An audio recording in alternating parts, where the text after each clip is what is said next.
Contudo, na peça, ele é representado ainda como um jovem príncipe.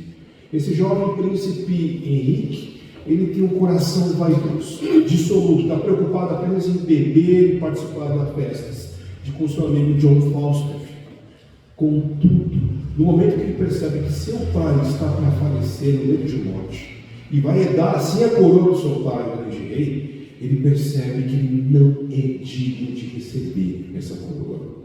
Na vida inteira dele, ele não cultivou virtudes. Ele tem um momento, então, um momento de reflexão, de mudança de vida. Então, no momento da coroação, ele chega para o seu pai e diz: Pai, o Senhor, a respeito da coroa, o Senhor a recebeu, o Senhor a usou, o Senhor a guardou, o Senhor agora dá-me essa coroa. E depois, então, de coroado, ele, refletindo e com a mudança do coração, de postura, ele expressa as seguintes palavras: a maré de sangue em mim fluiu orgulhosamente, em vaidade até agora. Agora ela se vira e reflui para o mar, onde se misturará com o estado das enchentes, e fluirá doravante em majestade formal. A partir desse exato momento, agora o rei Henrique V muda o seu coração e vive uma vida de maneira digna, honrando a coroa e a linhagem dos reis. O rei Henrique V é conhecido na Inglaterra como um dos maiores reis nobres, honrosos que a Inglaterra já teve. Meus irmãos, eu e você temos um chamado para viver a nossa vida de maneira digna. Não porque herdamos, nos foi conferida uma coroa com poder político humano, não por isso, mas porque graciosamente Deus nos deu a salvação. Deus nos fez herdeiros de um porvir sem igual, e por isso, e hoje nós somos servos do Senhor dos Senhores e Rei dos Reis. E assim nós devemos viver nossa vida de maneira a honrar ao nosso Senhor. Um grande servo do Senhor que viveu sua vida de maneira digna foi o próprio apóstolo Paulo. Paulo, quando escreve essa carta aos Filipenses, ele está preso em Roma, em cadeias.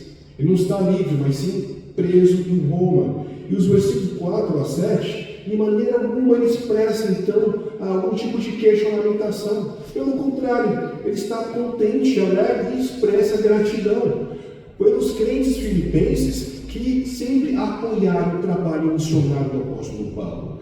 Esses crentes filipenses que têm avançado na sua fé, e por isso o Paulo é feliz, contente por isso, contente e grato ao Senhor, porque eles, em todo o tempo, nos momentos mais difíceis da sua vida, eles estavam ali presentes com o apóstolo Paulo. No versículo 12, então, ele faz questão de mostrar: meus irmãos, não fiquem achando que é um momento de uma questão de um contexto de vergonha. Não é isso, as minhas cadeias, mas é oportuno. Deus tem proporcionado aqui eu pregar o Evangelho, inclusive para a guarda pretoriana e aos demais. Meus irmãos, a prisão não limita o poder da ação do Espírito Santo do Senhor na vida de Paulo. Paulo não é limitado por isso. Paulo, ele tem a liberdade de pregar através da ação do Espírito Santo. Nada vai impedir Paulo de pregar, nem cadeias, não importa o contexto, não importa se está preso, não importa se está livre, não importa se está em mar, não importa se está em terra. Paulo foi chamado para pregar o Evangelho, e é justamente isso que ele faz. Então, meus irmãos, entendendo esse contexto inicial da carta, é enfático dizer aos crentes de Filipos, e a nós também, que nós devemos viver de maneira digna do Evangelho de Jesus Cristo. Nós devemos viver honrando a Cristo em nosso viver. O tema do sermão de hoje, meus irmãos, é: honre a Cristo em sua vida. Honre a Cristo em sua vida. Mas como nós podemos honrar a Cristo em nosso viver? Eu respondo já com o meu primeiro e principal ensino de hoje: viva como cidadão do reino de Cristo. Viva como cidadão do reino de Cristo. A cidade de Filipos, os filipenses, eles receberam a cidadania romana através de um tipo de honraria dos imperadores da época. Um caso Otaviano, que foi chamado depois de César Augusto, e esse imperador concedeu essa cidadania a todos os cidadãos ali. E eles tinham muito orgulho disso. Eles ficaram extremamente felizes, orgulhosos. Tanto é porque eles têm na cidade de Filipos templo dedicado a César Augusto, imperatriz Lívia, uma espécie de santuário divino Cláudio, além de adoração a outros deuses gregos. Os filipenses praticavam o paganismo e eles se orgulhavam de tudo isso. Nós somos então cidadãos romanos. Olha o grande império que Roma é, semelhantemente talvez a grande potência, no caso dos Estados Unidos. Eles tinham orgulho disso, da sua cultura, do poder militar, de tudo que Roma representava, inclusive de adoração aos deuses pagãos.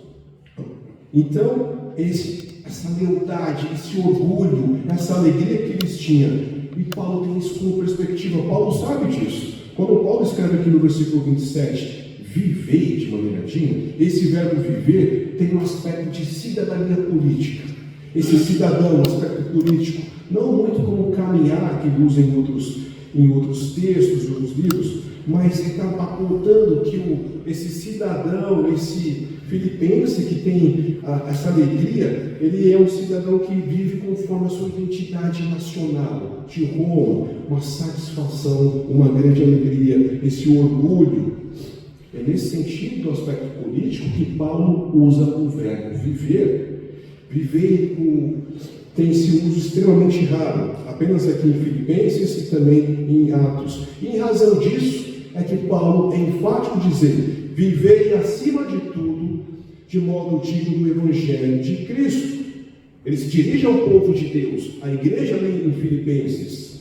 Paulo está exortando aos filipenses, mas também a nós, que nós temos que viver de modo digno do Evangelho de Jesus Cristo. Pois não existe nada mais importante do que isso. Você se orgulha então do Império Romano, você se orgulha da estrutura que se tem, da cultura, não tem problema quanto a isso. Mas vocês precisam viver, acima de tudo, de maneira digna do Evangelho. Essa exortação é enfática, quando Paulo diz: viver como cidadão, não preocupado como cidadão de Roma, mas viver de maneira digna do Evangelho. E ele fala isso a partir da sua prisão. Ele está preso, mas grato ao Senhor. Ele vive então, Paulo, de maneira digna do Evangelho em prisões. Ele está preso. Ele sabe da sua condição. Ele sabe da realidade, por exemplo, de Filipos. Em Atos 16, 11 e 40, Paulo e Silas chegam pela primeira vez na colônia de Filipos. Eles expulsam o espírito de adivinhação de uma jovem. Em razão disso, gera-se um motim contra Paulo e Silas. Eles são espancados brutalmente. Desde então, essa cidade de Filipos, ela tem uma hostilidade ao cristianismo. Ela tem uma aversão, conflitos e hostilidades crescem, há ameaças e intimidações aos crentes ali. Paulo sabe muito bem disso. Em razão disso, ele sabe que esse medo pode vir em razão da hostilidade aos crentes. Então Paulo está preocupado em dizer e enfatizar: vocês, apesar do contexto de vocês de perigo, vocês precisam viver de maneira digna do Evangelho, como cidadãos, bom cidadão. Cidadania aqui significa: seja um bom cidadão de maneira a melhorar a reputação da própria cidade. Seja zeloso. Mas e qual cidade? Roma? Filipos? Não é isso que Paulo tem em mente. Paulo fala de cidadania, mostrando que os crentes de Filipos e nós também temos dupla cidadania. No caso de nós, imagino que a maioria todos somos brasileiros. Filipenses, no caso ali, tem a sua cidadania romana. Mas Paulo, conforme o capítulo 3 e 20, ele quer dizer para a gente que nós somos cidadãos dos céus. Nós temos dupla cidadania, somos cidadãos dos céus, cujo Senhor é o Senhor Jesus Cristo, que governa com poder e majestade sobre todas as coisas, inclusive sobre as nossas vidas. E por conta disso, nós devemos viver de maneira digna do Evangelho. Na cidade, atualmente hoje, no sul da França, nos últimos 10 anos, eles receberam de muitos estrangeiros muçulmanos. E por conta dessa expansão, dessa grande quantidade naquela região pequena, nas pequenas cidades, aos poucos, os naturais, os nacionais do sul da França, são a minoria agora. Em razão de ser a minoria, e os muçulmanos são a maioria, os muçulmanos agora, então, impuseram as suas culturas, as suas práticas, a sua religião, e os nacionais, como minoria, estão sendo intimidados, porque são simplesmente a minoria. Essa é uma situação semelhante que estava acontecendo ali em Filipos. Os crentes, os cristãos, o povo de Deus, são a minoria, estão sendo intimidados pela cultura que rege ali em Filipos, nessa colônia romana. Em razão disso, é que Paulo enfatiza: vocês precisam viver de maneira digna do Evangelho. Eu conheço a cultura, eu conheço o contexto de vocês, mas vocês não podem se moldar à cultura da sua época, ainda que vocês sejam a minoria. E ele fala isso lá em Romanos 12, capítulo 12. Não se moldem à cultura da época, viva o Evangelho de Jesus Cristo. Lembre-se do Evangelho, a história maravilhosa do único Deus, Criador dos céus e da terra, que rege com poder e graça a história da redenção. Quem enviou Jesus Cristo para nos salvar foi para a cruz, no meu e no nosso lugar, graciosamente. Esta é a boa nova da salvação. Vivam digno do Evangelho, porque Jesus é a boa nova, Ele é o Evangelho. Paulo também cita que o desejo de indo ver-vos, ele tem o desejo de ver os filipenses, mas Paulo também sabe da sua condição, ele está preso e depende tão somente do poder de Deus para isso, para que ele possa ser liberto.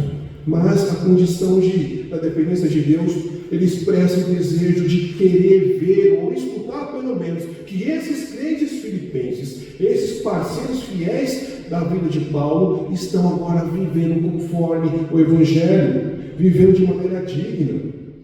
Meus irmãos, viver de modo digno o Evangelho significa viver a nossa vida de maneira pública, não é algo escondido. Nós vivemos de maneira pública, refletindo a identidade dos nossos princípios bíblicos, os valores do reino de Cristo, e ao mesmo tempo nós vivemos fiéis à nossa condição de cidadão brasileiro, pagamos nossos impostos, por mais que não gostamos, mas pagamos nossos impostos, respeitamos as leis. E 1 Pedro, ele fala que os crentes são instruídos para manter um estilo de vida de absoluta bondade, mediante a oposição, para que a oposição que odeia a Cristo, em ver o nosso bom proceder, seja convertido pelo poder do Evangelho. Mas o que é viver, meus irmãos, como cidadão que dignifica o Evangelho de Cristo de verdade? Paulo aponta duas características aqui principais: unidade e coragem. Unidade e coragem. Filipos é uma cidade na qual tem grande presença de soldados romanos, uns na ativa, outros em reserva. Eles sabem muito bem que essas duas palavras fazem todo sentido para aquela cultura, porque um batalhão em guerra contra o inimigo, eles precisam de unidade, estarem juntos, e precisam de coragem para enfrentar e vencer a oposição.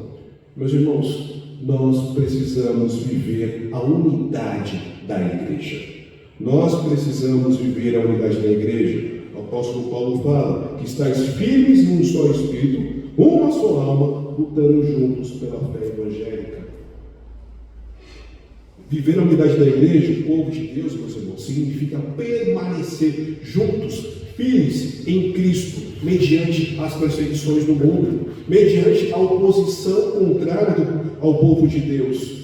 Nesses conflitos, nós precisamos ficar juntos. Paulo e Silas sabem muito bem o contexto de Filipos. Eles foram perseguidos. E essa hostilidade, desde que estiveram ali, como ele aponta em Atos, deve ter crescido. E agora os filipenses, os crentes filipenses, estão ali oprimidos, intimidados por aqueles que odeiam o Evangelho, que odeiam a palavra da cruz, para que não fossem esmagados pelo medo. Imagine você que me escuta, morando em Filipos. Você que mora sozinho, você que mora com sua esposa, com seu esposo, com sua família. Você sabe que você é a minoria. Você sabe que você e seus irmãos são poucos naquela cidade. Uma cidade que odeia Jesus Cristo. Uma cidade que odeia tudo que reflete o mal. Uma cidade que odeia a palavra do Senhor. Você sabe, quando os primeiros missionários chegaram ali, tanto Paulo como Silas, eles foram simplesmente espancados. Provavelmente, eu e você, nós teremos medo também da intimidação daquela cidade representa. E sabendo disso, é que Paulo insiste e exorta: vocês precisam ficar firmes e unidos na palavra do Senhor, unidos como bons soldados no campo de batalhas. E Paulo faz assim uma referência, Efésios também 6, 10, 13, mostrando que nós devemos vestir a armadura de Deus, para que os dardos inflamados do inimigo não nos atinjam. Unidos, juntos como igreja, unidos trabalhando juntos pela fé evangélica, não separados, mas como bons soldados juntos. Meus irmãos, diante do ataque do diabo, diante do ataque do inimigo, das hostilidades dos inimigos, os inimigos da cruz, os nossos colegas de trabalho, os nossos vizinhos que nos odeiam por conta da palavra do Senhor, permaneça unido com a sua igreja, com seus irmãos. Fique firme no Senhor, fique firme na palavra do Senhor, una-se ao seu irmão em oração e fique firme. A desunião, meus irmãos, é algo perigoso à igreja. A desunião é algo extremamente perigoso e pode gerar derrota espiritual ao povo de Deus, à igreja do Senhor, pois nós precisamos preservar a unidade da igreja, do povo de Deus.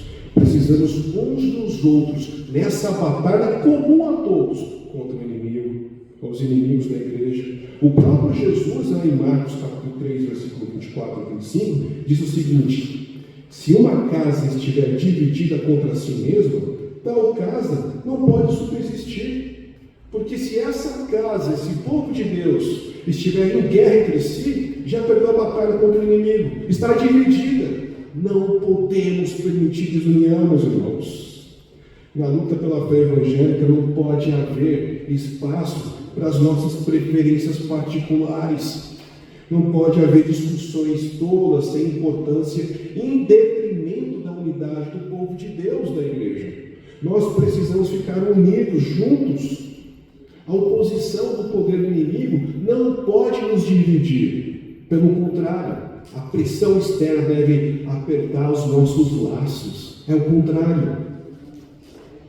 Essas coisas, meus irmãos, podem nos ameaçar. Pressões são coisas difíceis. Viver isolamento social, discriminação, ridicularização, essas coisas podem nos atemorizar.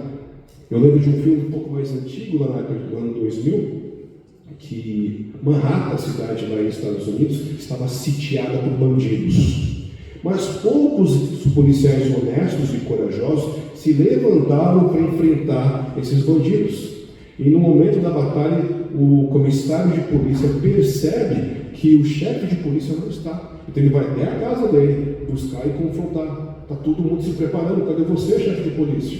E o chefe de polícia só responde: olha, eu prefiro ficar aqui, a gente não vai ter chance contra esses bandidos, eu preciso guardar minha família, minha casa. Então o comissário olha e diz a seguinte palavra: o mal que nós estamos enfrentando lá fora vai chegar aqui na porta da sua casa. Está preocupado com a sua particularidade, mas esse mal vai chegar aqui.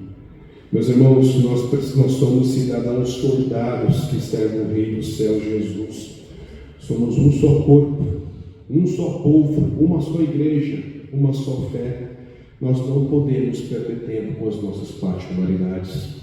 Nós não podemos perder tempo com rivalidades, mas nós precisamos ficar unidos como povo de Deus, todos juntos.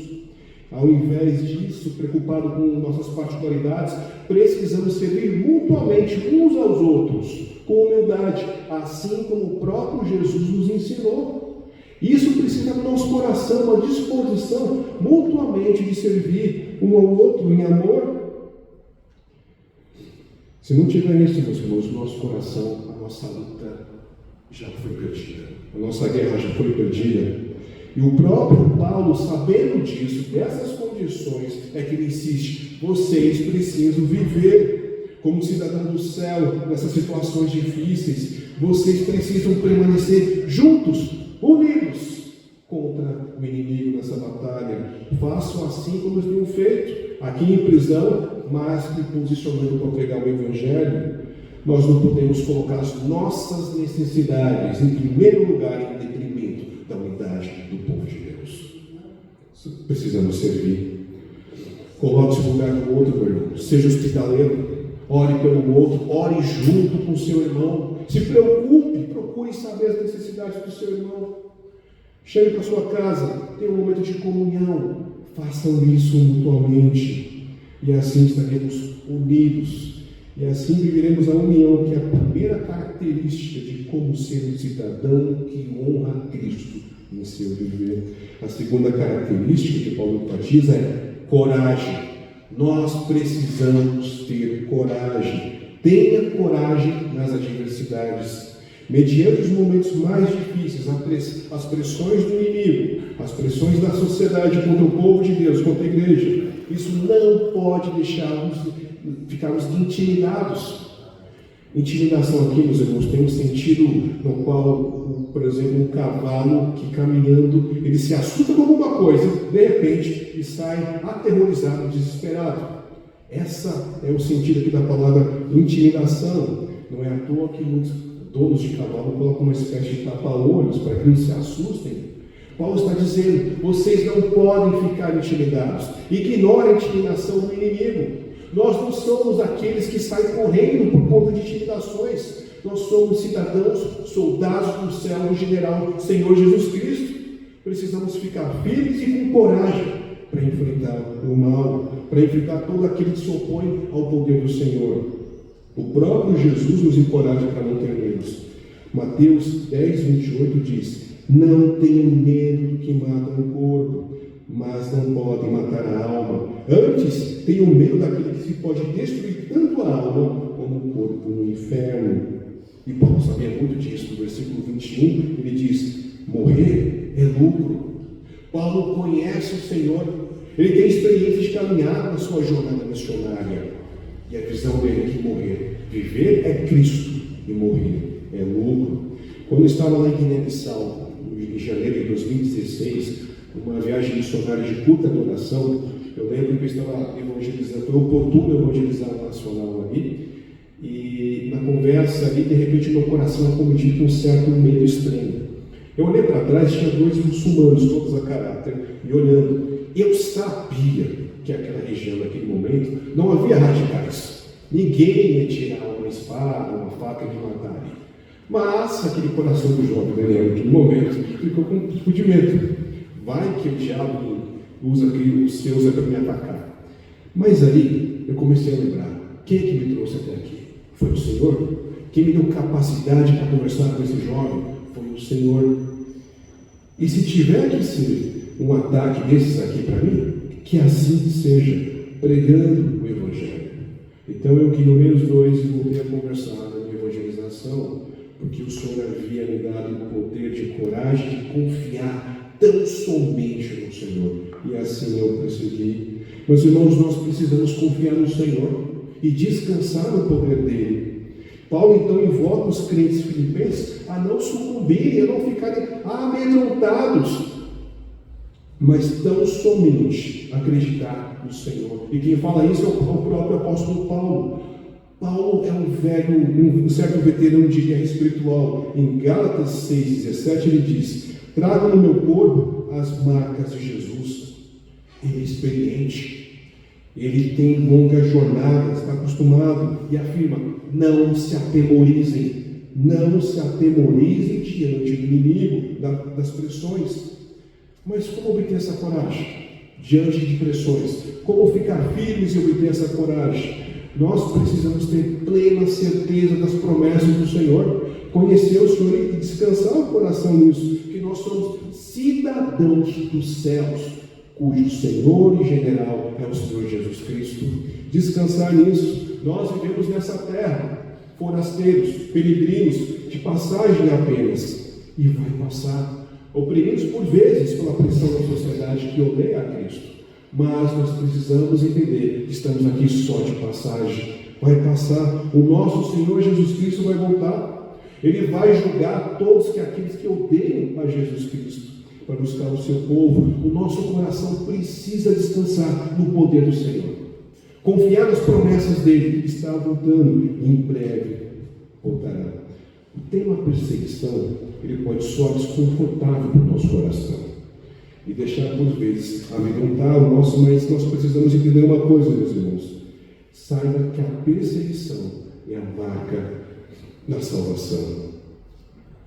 Para entender isso com mais clareza, meus irmãos, perante a perseguição acontece que o nosso coração pode ser revestido com medo, mas nós precisamos entender que é Deus que concede isso. No versículo 28, na parte B, diz assim: pois o que é para eles prova evidente de perdição, é para vós outros de salvação, e isto da parte de Deus.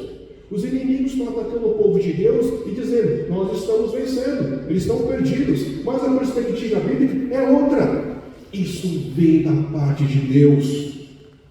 E para vós outros, vocês têm que compreender uma coisa: é marca da salvação, por isso vocês são perseguidos. Em outras palavras, nós precisamos ficar persistentes, perseverantes. Deus está confirmando a fé, a salvação daqueles que são perseguidos. Uma fé corajosa e perseverante em meio à perseguição é sinal de salvação. Em meio à perseguição, se você é fiel ao Senhor e perseverante, isso para nós então é marca de salvação. Uma fé corajosa e perseverante, e isso da parte de Deus, provém do próprio Deus. É Deus mostrando, dando esse sinal graciosamente para o seu povo. Está confirmando a salvação do nosso coração, mediante a perseguição. O cidadão do céu deve honrar a Cristo em sua vida, tendo unidade com o povo de Deus e coragem, e assim seremos bons cidadãos. No segundo ponto principal, meus irmãos, do ensino de hoje, desse sermão, é: disponha-se em padecer por Cristo. Dispõe-se a sofrer por Cristo. Exatamente isso que o texto nos está dizendo. Meus irmãos, para qualquer outra coisa, nós temos uma disposição natural. Se falarmos de uma boa viagem de férias, ou receber um carro que nós não esperamos, ou uma premiação financeira, o nosso coração fica simplesmente aberto para essas coisas, pois são coisas boas, é simples. Mas quando eu falo de sofrimento, há uma rejeição. Isso não é tão comum aceitar ou natural. João Calvino vai dizer o seguinte: a mais elevada honra que nos é conferida pela graça divina, por seu nome sofremos ou opróbrio, ou prisão, ou misérias, ou torturas, ou inclusive a morte. Por neste caso, ele nos adorna com suas marcas de distinção. Em outras palavras, não há separação da fé e do sofrimento. Há uma conexão inseparável. A fé e o sofrimento é um privilégio do próprio Deus. E isso só aqui na igreja nós escutaremos isso como privilégio. Privilégio de sofrer é uma bênção dobrada, padecer por Cristo, uma bênção graciosa do próprio Deus. Reconheça que sofrer por Cristo é graça, porque vos foi concedido a graça de padeceres por Cristo, e não somente creres. Essa graça é Deus transferindo a nossa confiança, a nossa fé, os nossos próprios méritos, para depositar nos méritos de Jesus. Esse que se humilhou, assumiu a natureza humana, se ofereceu obediência impecável e suportou a morte amaldiçoada na cruz até o fim no meu lugar. no lugar de vocês. Paulo dá ênfase não na fé, mas na graça de conseguir sofrer por Jesus. Nós temos dificuldades com isso. Nós temos dificuldade de compreender que isso é presente da graça de Deus. Como assim? Mas olha, a vida do apóstolo Paulo foi chicoteado, preso com algemas, sofreu naufrágio, exposição humilhante, fome, ameaça, foi espancado diversas vezes. E isso é graça de Deus. Você só vai escutar aqui nessa igreja, pela palavra do Senhor. Tudo isso é símbolo de graça de Deus? Se sofrimento é graça de Deus, símbolo da graça de Deus, a resposta é sim. É exatamente isso que a palavra do Senhor está nos dizendo. Considere uma coisa, que foi através do sofrimento de Jesus Cristo na cruz que nós conseguimos e alcançamos eterna salvação e alegria e satisfação. Foi esse caminho que Deus escolheu. Os primeiros crentes da primeira igreja sofreram, foram perseguidos. Pedro, Paulo, eles foram presos. Em Atos 5,41 é dito que, alegrando-se por terem sido considerados dignos de sofrer desonra pelo nome de Jesus, Deus concede graça para que possamos sofrer e estarmos satisfeitos em sofrer em nome de Jesus. Sabe o que isso acontece? Sabe que esses homens são alegres apesar das perseguições? Sabe que nós escutamos diversas histórias de missionários e esses missionários ficam firmes, não abandonam o nome de Cristo, nem a sua fé? É porque Deus concede graça e o entendimento que a morte agora não apavora o coração do crente. A morte já foi vencida e será vencida como o último inimigo, de uma vez por todas. Mas tem a sua data certa para ser destruída. A morte, meus irmãos, para o crente, pode fazer uma única coisa: entregar você aos braços do Pai. Simplesmente isso. É isso que a morte agora consegue fazer àqueles que são salvos em Jesus Cristo. O sofrimento, meus irmãos, traz a alma do crente para mais perto de Cristo. O sofrimento aumenta a segurança na salvação para mais perto de Cristo. Todo sofrimento do crente será recompensado. Todo sofrimento do crente será recompensado. No versículo 30, Paulo então diz que o mesmo combate que visto em mim, agora ouvis que é meu. Paulo está mostrando para os filipenses: estamos juntos na mesma batalha. Estamos batalhando juntos essa mesma fé. Eu estou preso, mas estou vivendo e honrando a Cristo no meu viver. Meus irmãos, chamando da cruz não é uma viagem confortável de férias, não é turismo, não é passeio, não existe ausência de sofrimentos, mas é uma vocação para uma batalha num mundo hostil, e isso não é algo ruim. Isso não é algo ruim, meus irmãos. E concluindo esse sermão, meus irmãos, nós vimos que para honrar a Cristo em nosso viver, precisamos viver como cidadãos dos céus, honrando a Cristo no nosso viver, unidos com a igreja, mediante as perseguições em todo o tempo, tendo coragem diante das adversidades. Nós precisamos permanecer fiel e perseverante, entendendo que a perseguição aos crentes é sinal de salvação e não de perdição, não de destruição total, mas é Deus confirmando: vocês são salvos, vocês são meus. E é por uma causa da graça transformadora em nós que nós conseguimos resistir. É o próprio Deus que nos concede isso. Oremos sem cessar uns pelos outros, fortalecendo assim a nossa fé. Oremos por aqueles que nos perseguem. Foi assim que Jesus Cristo nos ensinou pela sua palavra. O próprio Jesus foi perseguido e se manteve fiel ao Pai até o fim. Nós precisamos continuar a brilhar à luz de Cristo. Em razão dessa luz de Cristo que os crentes são perseguidos, nós precisamos continuar honrando os nossos princípios bíblicos, a nossa palavra que nós conhecemos, abençoando os nossos filhos, nossas esposas, nossos esposos, a nossa família, honrando os nossos superiores, o nosso bem proceder. Lembre-se que um dia o Senhor Jesus Cristo vai voltar, vai vir à sua igreja com reta justiça, e aqueles que não se arrependerem de seus pecados enfrentarão o tribunal do Senhor, do justo Cordeiro. Se você você vive uma vida dissoluta, despreocupado, igual o jovem príncipe Henrique da minha ilustração no começo do sermão, se arrependa e mude de vida, assim vivendo de maneira digna do Senhor.